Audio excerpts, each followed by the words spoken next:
Presta atenção na pauta agora que a coisa vai ser boa. Você também. Presta atenção, viu? Porque a gente vai falar de saúde vascular. Muita gente não sabe, mas o corpo humano tem quase 100 mil quilômetros de veias, artérias e vasos capilares, sabia? Gente, que coisa louca, né? É muita coisa. E se desse para alinhar tudo isso, daria para dar 2 voltas e meia. 2 voltas e meia em volta da Terra? É isso mesmo? Caramba! É muita coisa. Para a gente conhecer melhor essa parte tão importante do nosso corpo e quais são os problemas mais comuns que podem ocorrer, eu converso agora com um membro da Sociedade Brasileira de Angiologia e Cirurgia Vascular e também da Sociedade Brasileira de Cirurgia em Medicina e Cirurgia, Dr. Fernando Bacalhau. Eu acabei de passar aí uns dados que a produção foi me falando, mas eu fiquei assustada. É isso mesmo? É isso mesmo, né? Que coisa, né? Num corpo? Pois é. Gente do céu! Pois é muita coisa? É, tem o caminho de ida das artérias, de volta das veias, né? Dos linfáticos, tudo. E são muitos raminhos delicadinhos. E vocês na faculdade aprendem tudo isso, esses raminhos todos, tem assim? Que estudar um por um, é legal, né? Tá vendo só? Tá vendo só? Muito Senta aqui, doutor. bem? Seja muito bem-vindo. Obrigado. Muito bom te receber. Obrigado. Pra gente poder falar, então, dessa infinidade aí de vasinhos, artérias, veias. Obrigado de receber. Fico muito feliz de vir aqui, o programa que passa no Brasil inteiro. Quando eu venho aqui, o consultório lota de ligação. Aliás, não pode ser diferente não, tá? Eu já fui no consultório do Dr. Fernando Bacalhau algumas vezes e eles são impecáveis, impecáveis. E você sai de lá, assim, você entra com a... Tem uma veinha aqui, uma coisa... Você sai com a perna ótima. É impressionante, é show. Doutor, saúde vascular é muito mais do que estética, né? Eu até trouxe, Cláudio, depois para a gente passar, uma foto, mais ou menos, de cada doença vascular, de um modo geral, das mais frequentes, para a gente, pessoal que está em casa, e ainda em isolamento, tudo, poder tentar se identificar e tudo. Nessa fase, Cláudio, a gente está tendo muita procura por causa de inchaço nas pernas. E inchaço, às vezes, de uma forma simétrica, as duas pernas inchadas, por essa postura que a gente está tendo. Então, a gente está em home office, trabalhando sentado, o lazer também ficou sentado, então estamos numa postura muito viciada. E essa postura está atrapalhando muito a circulação também. Quando o inchaço ele fica assimétrico, um pouco diferente do outro, geralmente tem um probleminha vascular. Ouça isso, olha lá, vou até dar esse recado aqui frisado, porque assim, quando um inchaço é maior do que o outro, provavelmente é um problema vascular. De que tipo? Olha, pode ser geralmente venoso, é bem mais frequente, porque uma doença genética passa de pai para filho. Claro que tem fatores associados que somados com a genética ficam bem piores. Então, obesidade, sedentarismo, nas meninas o anticoncepcional, tabagismo. Então, isso somado com a genética acaba tendo problemas. Mas se a gente for ver, se a gente conseguir tirar esses fatores de risco venoso e tal, a gente consegue ter uma melhora bastante importante, Cláudia. E se puder deixar uma mensagem desde já para o pessoal que está em casa, viu que a perna está inchada, que o tornozelo está inchado, já começa a se movimentar, começa a se locomover.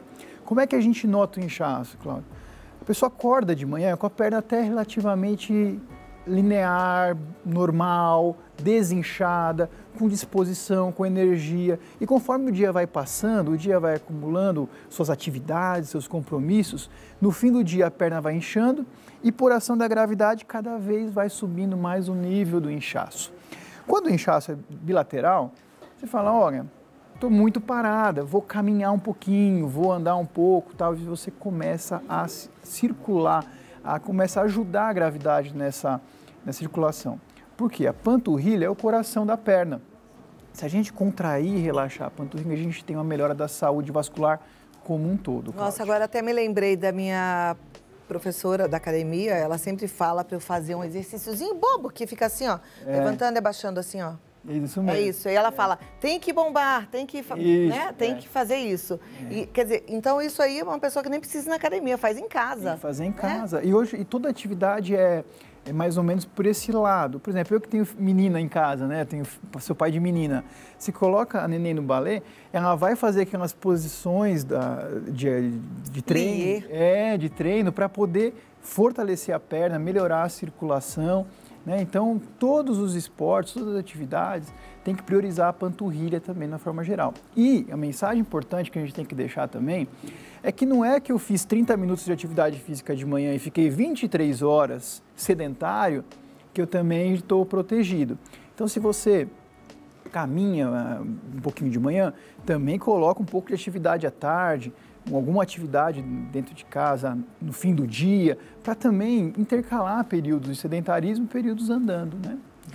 E aí, olha, é um recado bom para a turma, principalmente mais idosa, que está em casa, até por conta da pandemia, eu sei que você está poupando aí, né, a sua saúde, então fica, ok, tá tudo certo, mas não sentado o dia inteiro. Precisa realmente levantar, precisa ter uma rotina, tem que fazer exercício físico. A internet está cheia de dicas legais de exercício. Exercícios que não causam lesão, né? Porque eu sei que é uma preocupação. Mas tem que fazer mesmo, tem que colocar em prática. Vamos falar das principais doenças vasculares? Vamos. Várias doenças a gente pode olhar em casa, porque a clínica vascular, como é geralmente na perna, a gente já consegue perceber no marido, em si próprio, no espelho, na hora do banho. Como é uma doença que dá mais no fim do dia, que a gente foi trabalhando o dia inteiro e no final do dia teve a doença, então na hora do banho, à noite, antes de deitar, dá uma olhada na perna, olha atrás do joelho, olha no cavo poplíteo, tudo. Eu trouxe algumas fotos, Cláudia, até o pessoal podia ir colocar pra gente, pro pessoal em casa. Já vai ilustrando o que a gente vai falar aqui, tá? Então a produção já vai soltando as fotos pra gente aí comentando um pouquinho sobre essas doenças mais frequentes de ordem vascular. Tem diferença de cirurgião vascular para angiologista? Olha, alguns estados têm. Geralmente o angiologista, eles não operam, né? Fazem mais o consultório, a clínica. E o cirurgião acaba operando. E no Rio de Janeiro é bastante assim, em Minas Gerais também. Em São Paulo, os outros estados não. Quem geralmente faz uma especialidade faz a outra também. Não é tudo para ficar completo, vascular, né? Porque quando o paciente vai no seu consultório, ninguém quer operar, né? Então você tem que tentar dar o melhor tratamento para o paciente naquela visita, né? Perfeito. A gente já tinha uma foto aqui. Isso. Essa é a doença mais comum, né? Essa é a mais comum. Eu quero que você... Olha, eu vou pedir para deixar essa foto na tela cheia para todo mundo que está em casa observar. Se a sua perna está assim, se está parecida ou, Cláudia, tenho medo que fique assim, não mude de canal, fica colado aqui porque eu vou voltar em 2 minutos e o doutor Fernando Bacalhau vai explicar o que é essa doença, tá? Coisa séria, hein? Vem cá, volta aqui com o doutor Fernando Bacalhau. A gente pôs uma foto ali, teve gente que falou, ih, eu tô igual. O que significa isso, doutor Fernando? Essa já é uma variz avançada, Cláudia. Então, se está assim, precisa procurar ajuda rápido, né? É mesmo? Qual é o perigo disso? Olha, a primeira causa é a trombose, né? A segunda causa são traumas do dia a dia, bater em alguma coisa, animal de estimação, são os principais causas de lesão. Mas às vezes você está numa viagem, você está dormindo, você está descansando, comprime a veia, a panturrilha contra uma superfície, até da cama mesmo, e pode ter a trombose ou a flebite também. Eu trouxe até uma outra foto para falar dessa complicação também, que é a trombose. Antes de passar para outra foto, eu quero só te perguntar uma coisa. Porque tem homem que acha que as mulheres vão no vascular porque elas são vaidosas e ficam carregando essas varizes aí pela vida toda. É preocupante para os homens também, né? Também. Mudou muito o perfil agora do consultório, Cláudia. Os homens estão se cuidando, o consultório tem muita... a mulher levando o marido, o filho. Então, os homens estão vindo no consultório, estão se tratando. Os estudos já mostram que 90%, se você tem um vaso visível, você enxergou a olho nu um vaso, 90% tem uma veia nutrícia alimentando esse vasinho, uma veia nutrindo ela. Então, não é um caso puramente estético, é um caso preventivo, que vai evitar problemas e tudo. Um tratamento, eu só tenho a experiência minha, né? Que quando eu fui ao consultório, eu tinha, não sei o que eu tinha, era vasinho? A gente chama de varizes grau 1, né? Tá, então, aí eu sei que foi tudo muito simples, né? Foram umas aplicaçõezinhas, só resolveu o negócio. Num grau assim, já é um outro tipo de procedimento ou é tranquilo também? É tranquilo também, Cláudia, mas é um tipo de procedimento mais avançado um pouco. Normalmente, tem mais de uma veia nutrindo esse sistema, então a gente tem que tratar cada veia. Como você tem o seu foco preventivo, você foi lá sem estar ruim, mal, preveniu a doença, está sempre bem, sempre com saúde. Já assim, o paciente deixou muito para frente, acabou juntando muitas raízes. Então, precisando um pouco mais de tempo, né? Mas é super tranquilo também. Pergunta, as pessoas mais velhas, elas acabam adquirindo algumas doenças até por conta da idade. Então, pressão alta, algumas são cardíacas, né? Já tiveram um infarto, ou mesmo uma trombose em decorrência de uma cirurgia. Uma pessoa que já tem um histórico, assim, de doenças, ela pode tratar essas veias sem risco? Deve tratar. E quanto mais cedo tratar, menor o risco. Menos ela se infiltrou, menos ela se enraizou na perna, mais ela está simples. Quanto mais tempo passa, pior. É bem mais tranquilo do que era antigamente. A gente até falou em outros programas, é muito mais simples, Cláudia. Tratou a veia nutridora desse vaso, você tem resultado duradouro, seguro e é bem tranquilo de tratar. Antigamente falava-se muito de cirurgia de varize, né? E as pessoas ficavam um tempo... A gente ainda faz, Cláudia, mas assim, mesmo o tratamento com espuma, o laser, diminuiu o trauma cirúrgico, fez a cirurgia ficar mais simples. O que acontece é que às vezes no consultório, a pessoa acaba juntando doenças e chega com uma veia grande, uma veia pequena e uma veia média. Então tem vários tipos de doença. Eu até fiz um vídeo um dia desses no YouTube para falar, olha, se são veias diferentes, temos que tratar de formas diferentes. Nós pegamos sempre a nutridora, mas se for uma veia grande, de um jeito, com laser, às vezes com espuma, uma veia pequena mais com espuma, para justamente essa veia parar e evoluir, né, sumir essa doença também. Tá joia. Agora vamos para a foto que você estava comentando, que é a próxima foto, né? Não é essa? Esse esqueminha aí. Esse esquema é o esquema da varizes, né? Que a varizes, ela tem essas válvulas dentro. Então, a primeira doença que dá esse esquema nessa região da panturrilha, que é o mais comum, é a flebite, é uma tromboflebite. Então, esse faz um coágulo, Cláudio, de sangue dentro da veia. Então, por isso que a gente indica tratar as varizes, para evitar essa lesão, essa doença. Pode passar outra foto também, que a outra imagem, ela mostra a trombose venosa profunda, né? Então aqui você vê, que a gente estava falando de quantas veias a gente tem, você vê que são vários raminhos bem pequenininhos, delicados, então acabam tendo uma área grande de extensão. E se entupir acaba entupindo uma área grande também. Então, se entupir na panturrilha, dessa região da panturrilha para baixo, Cláudia, fica toda sem drenagem nesse momento. Quiser passar outra imagem também? Deixa eu só te fazer uma pergunta em relação àquela imagem até anterior. A pessoa pode ter uma trombose, ter esse aspecto de perna inchada, sem ter veias e varizes aparentes? Sim, super comum também. O mais normal é entupir e ter uma veia aparente para fazer o trabalho daquela veia entupida. Mas acontece, às vezes, a veia crescer internamente, está sobre a face muscular, está escondida. E o inchaço mascarar esse tipo de veia. Então, porque aqui no esquema, a gente está vendo que está vermelho esse pé. Sim. Pode não estar vermelho? Pode, principalmente quando acorda de manhã. Você acordou, você fez repouso, o seu corpo acabou se organizando e essa aí é um esquema de fim de dia. Então a pessoa vai ficando o dia inteiro em pé, no fim do dia fica com essa perna inchada, com esse aspecto bem, com o tornozelo, que nem um pãozinho, assim. Eu tô falando isso, gente, tô fazendo essas perguntas porque eu fico pensando em você que tá em casa, que às vezes tem uma ideia antiga, né, de que só ia procurar um vascular se fosse pra parte estética, né, a gente tinha muito essa imaginação, e não é, e às vezes tá com a perna inchada, pensando que é alguma outra coisa e pode ser uma trombose venosa, é importante olhar, é importante tratar. Agora vamos para a próxima foto. Essa é a complicação um pouco mais avançada da varizes também. E não só também da varizes. Então, essa é a trombose profunda. Numa veia profunda, a válvula é mais forte, mais firme. Então, se você somar fatores de risco, Cláudio, anticoncepcional, obesidade, sedentarismo, aquilo que a gente falou aqui. Então, a pessoa pode ter essa obstrução venosa, faz coágulos dentro da válvula. Então, esse já é o esquema um pouquinho mais adiantado. Pode passar outra imagem também. Acho que tem um outro esquema. E esse coágulo ele pode se desprender também, que forma a embolia. Então, quem tem varizes, já fizeram estudos que 22% de varizes evoluem com trombose venosa profunda em coxa e panturrilha. É bastante, a gente que trabalha no consultório, 22%, é praticamente 1 a cada 5, 1 a cada 4 pacientes, é muita coisa.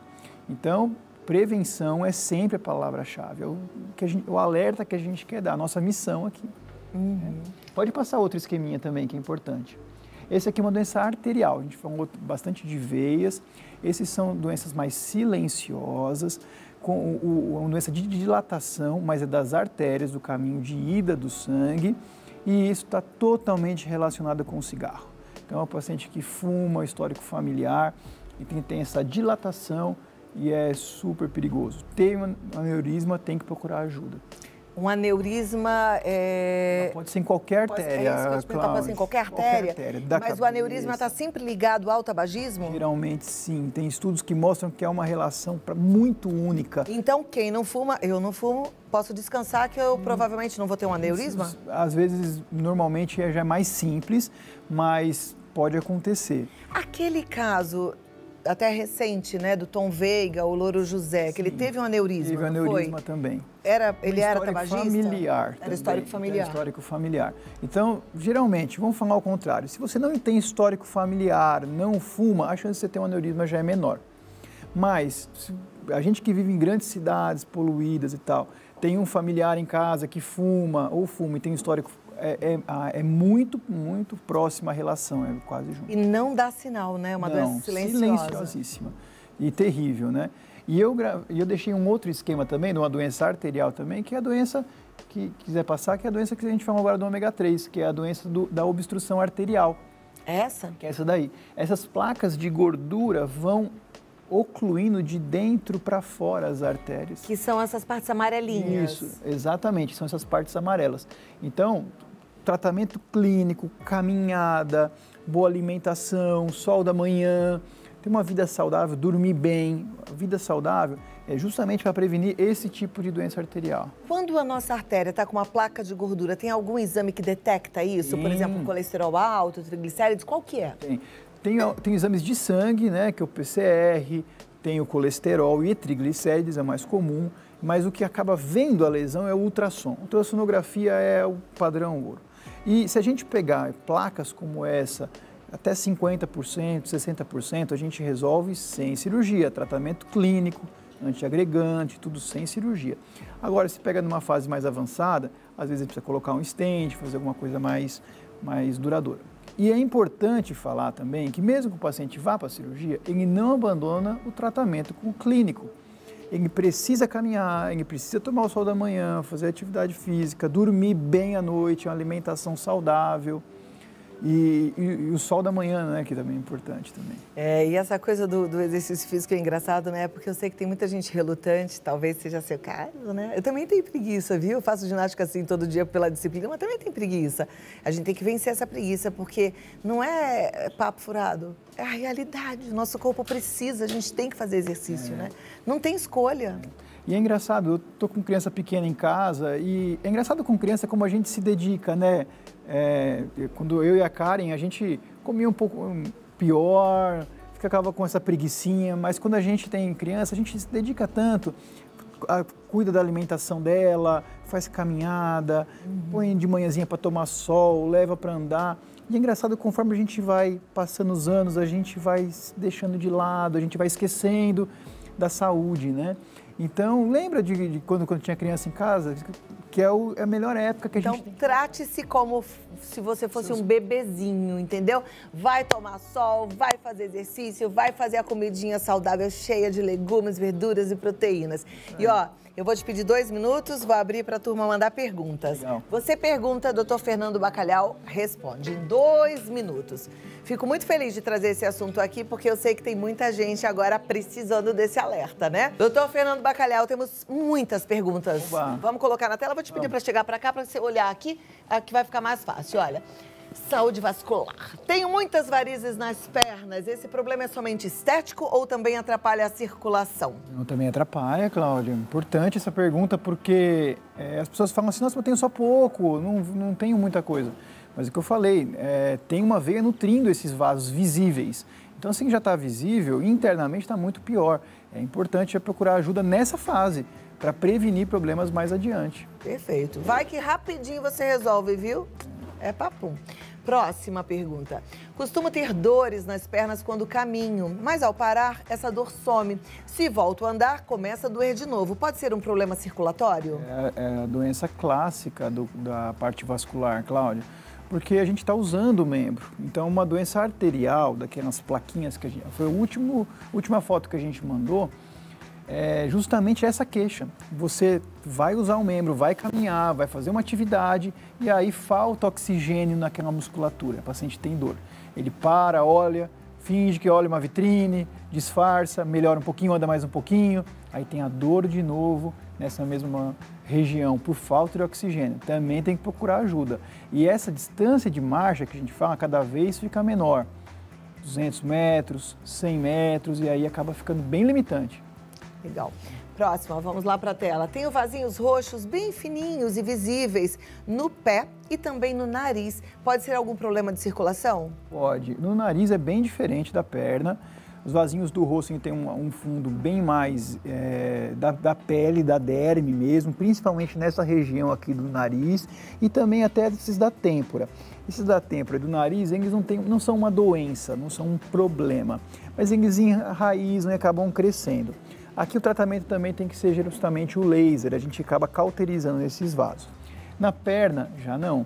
Na perna, a irrigação, a drenagem, essas veias são responsáveis por retirar toxinas, radicais livres, lesões e toxinas da perna. Então, se tem uma veia, mesmo pequena, na perna, já é um problema.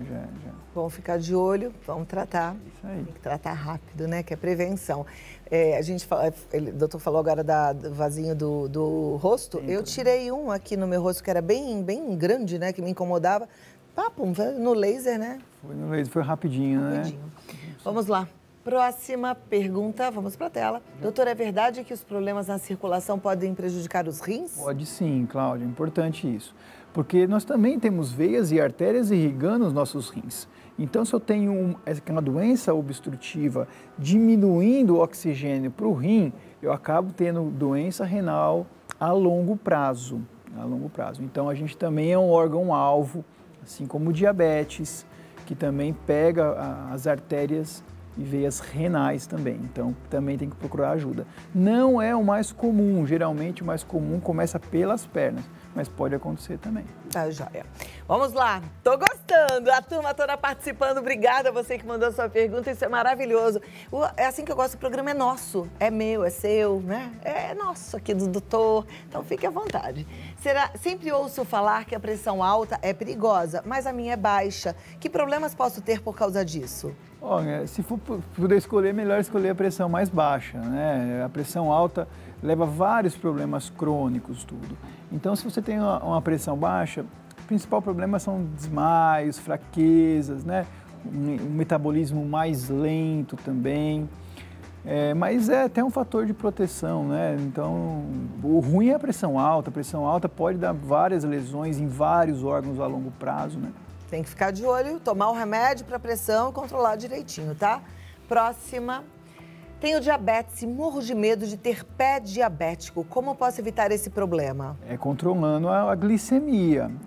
São 3 órgãos-alvos no diabetes. O rim, que a gente estava falando agora, a retina, a vista e os pés.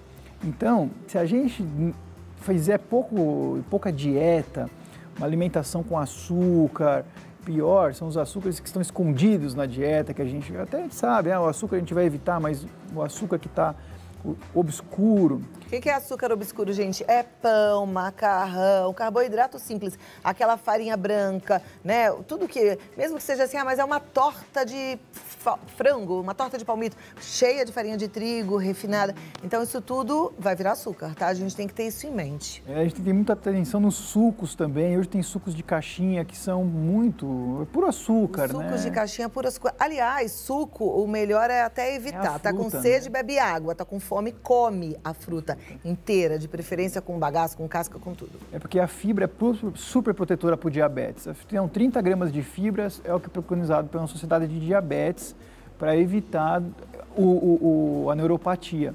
Então, todo mundo que tem diabetes tem pé diabético? Não, pelo contrário, é uma minoria, nem todo mundo chega lá.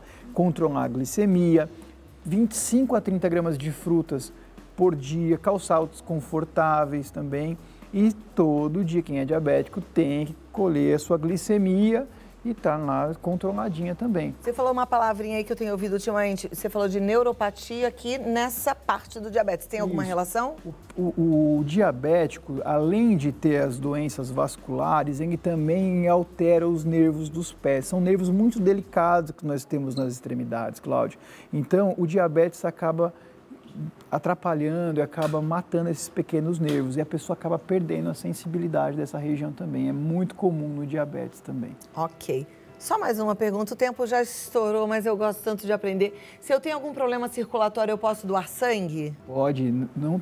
Pode doar sangue sim, deve, porque o problema circulatório é um problema do vaso e não do conteúdo do vaso. Então esse sangue que está circulando em você, está circulando muito bem nos braços, nas vísceras, no cérebro, e só tem um problema localizado, então é um problema no conduíte. Então o sangue dele é um sangue extremamente saudável, bom, pode ser doado sem nenhum problema. Ok, a gente falou um pouquinho de trombose, de algumas doenças mais sérias. Um paciente que teve uma trombose e está anticoagulado, tomando medicação anticoagulante, ele pode tratar vasos, veias, vasinhos? Pode, faço muito isso. Fiz uma hoje de manhã, claro, antes de vir para cá. A gente tem vários anticoagulantes novos, um deles Xarelto, Marevan e tudo. Como o tratamento é direcionado naquela veia, a gente consegue fazer o tratamento sim. Sem o anticoagulante, a pessoa tem um sangramento em torno de 3 minutos, quando tem uma lesão vascular. Com o anticoagulante passa para 7 minutos, até um pouquinho mais. Então a gente precisa informar o médico, né? Eu tomo o Marevan, eu tomo o Xarelto, eu tomo Lixiana, e aí a gente vai sabendo, faz a punção do vaso, cauteriza a veia, e é comum, acontece, não é mais impeditivo não, pode tratar. Porque normalmente quem tem varize pode ter uma trombose. Pode. E aí se teve uma trombose, está tomando anticoagulante. Isso. Mas precisa tratar as varizes. Precisa tratar para não ter uma retrombose e uma segunda trombose. É comum ter uma trombose aqui na panturrilha e ter uma outra na coxa, ou ter no outro membro. Alguém que teve uma trombose venosa? Venosa, sim. Essa trombose não tem relação com a trombose das pernas? Olha, acaba tendo relação porque alguns casos são genéticos, Cláudia. Mas quem teve uma trombose venosa, ela pode ter uma nova trombose e ela tem mais chance, Cláudia, de ter uma segunda trombose, até no outro membro. Então a pessoa muitas vezes tem o trombo e fica olhando para a perna doente. Esquece da outra, que também pode ter um problema. Pode ter trombo em outros membros? Muito raro. Geralmente é nas pernas mesmo que acaba tendo também. Mas hoje os anticoagulantes estão super seguros, Cláudio. Pessoa com trombose tem uma vida super saudável. Pode viajar, pode passear, pode comer de tudo. Mas o melhor é prevenir, não ter essa lesão, porque é terrível. Então acaba tendo que usar meia, anticoagulante e tal. Então prevenção é sempre o primeiro ponto. E teve a trombose, Cláudia, não joga a toalha. Vamos resolver e vamos evitar uma nova trombose. Vamos evitar que outra doença associada, tirar o máximo de fatores de risco para ter apenas essa trombose, tratar e resolver. A gente viu alguns casos de Covid-19 com consequência de trombose, né? Que tipo de trombose é essa? É de microvasos. Encheu muito nossa clínica também, infelizmente, por doença infecciosa. O Covid, ele acaba disparando a cascata de coagulação e a cada 3 pacientes com Covid, 1 tem trombose, principalmente de microvaso. E então tem que anticoagular também, não é a pior parte do Covid para os casos complicados, mas acaba tendo evolui também com a trombose venosa. E pode ter caso de alguém que teve Covid e teve uma trombose dessas assintomática e nem sabe que teve ou não? Pode ter sim, Cláudia, principalmente se tem numa artéria distal lá do pé, uma artéria pequena, então acaba nem vendo também. Outra veia que acaba tendo também é a trombose pulmonar. Então, o Covid instala no pulmão e acaba tendo essa lesão pulmonar também. Então, é interessante todo mundo que teve Covid fazer uma consulta, fazer algum tipo de exame ou não? Na verdade, ela tem que se olhar, né? Então, porque tem Covid que tem sintoma pulmonar, tem outros que tem diarreia, Tem outros que não tem sintoma nenhum, então outros têm na perna também. Então, se você teve Covid por mais de um mês e está com esse mesmo inchaço da perna que a gente conversou aqui, aí é indicadíssimo em passar em consulta. Ah, tá, porque se teve uma trombose tem que estar inchado. Se não tem nenhum sintoma, não é uma coisa silenciosa, não mostrou nada e pode ter alguma coisa errada. O Covid não é silencioso. Tá. O Covid aflora os sintomas, geralmente acaba aparecendo sintoma pulmonar ou a diarreia e aí acaba tendo que procurar. Lembra que aí não é uma trombose por uma causa infecciosa. Portanto, é uma trombose que cura e cura para a vida toda, não fica tanta sequela. Maravilha. Doutor, foi muito bom conversar contigo, muito obrigada. A gente aprendeu, hein?